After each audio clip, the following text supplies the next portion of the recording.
So how do you help your teams work effectively on Agile projects so they incorporate testing into their process and develop effectively? That's pretty much what I help companies do. My name is Alan Richardson. I'm a software development coach, and very often I'm specializing in the testing area. I'm going to base this short video on a brochure that I've got on my website that you can find at evotester.com/agile. I get a lot of questions about how can people test on Agile. And very often the issue is that people are concentrating on how do we be Agile, not how do we work in an Agile manner, how do we develop and test software with agility, but how do we be Agile. So they focus on the rituals and the processes. So they know about things like Three Amigos, test-driven development, behavior-driven development, acceptance test-driven development. They know about stand-ups, they know about retrospectives. What they may not really understand is how that all fits together, what the purpose of those rituals is for, so that you can then figure out different ways of achieving the same aims. So some of the questions that we get are, what is Agile testing? Because the Agile processes very often explain the development part very well. But then as part of the development part, we just kind of assume that testing happens. People don't know how testing fits in. Testing is part of the software development process. Therefore, we have to craft it uniquely for the development process that we're working on. Because whilst we might use the same term, Agile, every Agile project that I've been on has been different. And it's different in terms of, well, we're working with different technology, we're working with different tools. Our staff are different. They have different skills. There's different numbers of people on the projects. They interact in different ways. We communicate in different ways. We have different stakeholders. Everything is custom. That's why a lot of the information we hear about Agile is very generic, because it has to be. It can't be prescriptive. In order to develop an approach to testing that is effective, we have to understand how to develop software. We have to understand where the risks are, what we can do to mitigate them, what we can do to identify them early, what we can do to detect whether they manifest on an ongoing basis by automating the application that we're testing. All of this is how we approach Agile testing. In common sense terms, it's simply asking questions like, well, how do we know? What evidence do we have? But when you have an experienced tester or experienced people coaching and mentoring you, we can tailor things for your actual process. So people get confused of what does a tester actually do on Agile projects. I mean, people get confused what does a tester actually do anyway, but they get particularly confused on Agile projects. A tester builds a model of the system and then compares it to the system. That's really what we do. If we have acceptance criteria, that's a model of the system, we compare it to the system. But we never want to just stick with acceptance criteria. We want to go beyond that. When we have automated the execution of the application, the automated code is a model. It executes against the application, comparing it against it. So at a high level, we build models and we figure out ways of comparing them to the system through exploration and experimentation. Then we have to be able to communicate that effectively to the stakeholders so that they understand what we've done and what the results are. Because on Agile, we're trying to work very fast. People get hung up on automating.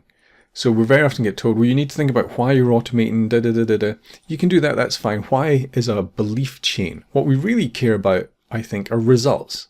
So asking questions like, well, what do we want to achieve are slightly better questions than why do we automate? And it's not about how much, it's about what information do you actually need? How often do you need it? Are you getting that information from the current testing? Do you need that on an ongoing basis? If you need it on an ongoing basis with every check-in, then you probably need to automate it. So then we figure out ways of automating it effectively. And how much we create depends on, well, how much information we need on an ongoing basis. And it might also depend on how fast the execution runs. So it's not really is there a percentage of how much we should automate? No, there isn't. It really depends on your unique circumstances and figuring out a way of getting that information back into the team as fast as possible. And when we automate, we're very often doing it for those reasons. People often get confused as to why they still need testers on Agile, because we're doing TDD, ATDD, BDD, whatever else. Most of those processes are not test processes.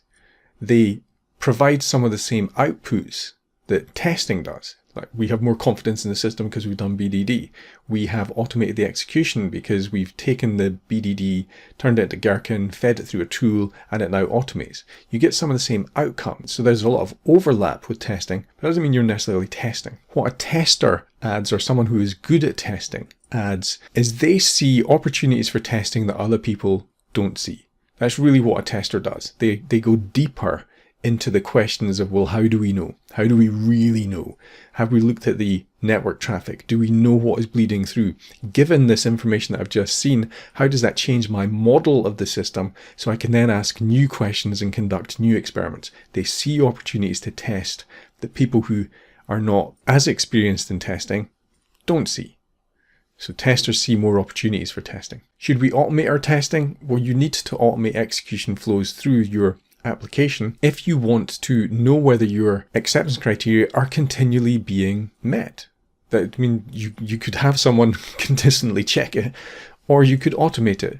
And it's not so much should we automate our testing, it's more what criteria do you want to see information on an ongoing and continual basis, and that will determine what you automate. People often, I mean, this is the biggest problem that I see.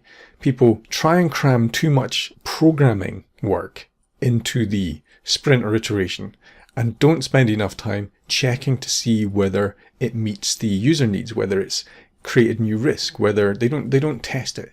So very often what people do is they have separate testing sprints, and then it gets worse when we try to automate and they put all the automated execution work onto the people who are classed as testers, because very often there aren't as many of those people as developers. We automate and test and develop in the sprint because we all work as a team. In order to incorporate agility into our process, we have to harness all the skill sets on the team to meet the outcomes that we want. And if one of those outcomes is we want automated execution and we want testing and we want programming, we have to harness everyone in the team to help us do that. So we have to commit to having those artifacts produced through the sprint. And that's really what it is. And if we put too much into the sprint, which prevents us checking that our work has been done well, we need to drop things out. So what differentiates an agile tester from a normal tester?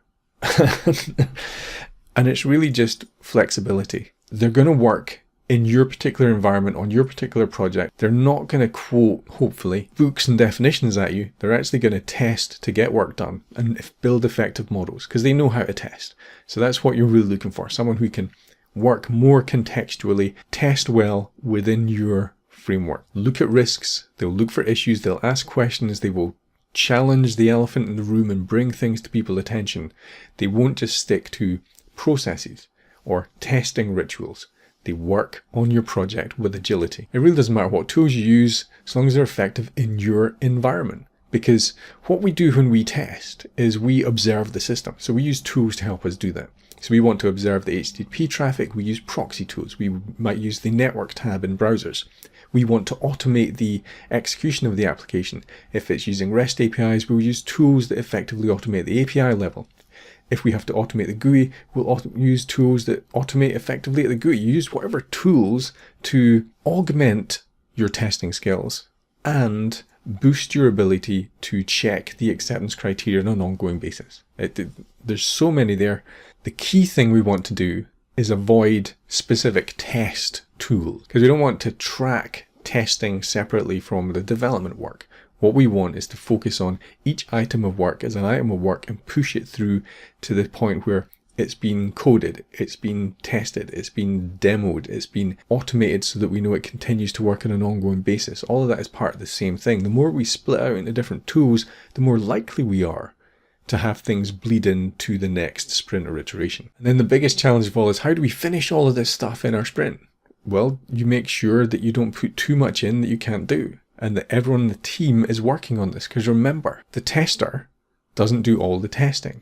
The tester does the best testing. Because anyone on your team can test. Your product owners can check acceptance criteria. They know what it is. They know what the examples are. They could put that in. If you call that testing, they could test that. The tester knows how to do a better, more detailed job. So you finish all your testing by having the tester do the stuff that only they can do, and have other people do the stuff that they can do, and making sure you only put into the sprint what you can actually achieve as a team. Now, I'm not a trained Scrum Master, so when I work on projects, I don't come in with agile rules and agile definitions. What I am is a very flexible software tester and developer, and I know how to tailor projects for the environment and the needs and the stakeholders. So I apply all that flexibility and experience that I've got to help people who don't have that experience work more effectively.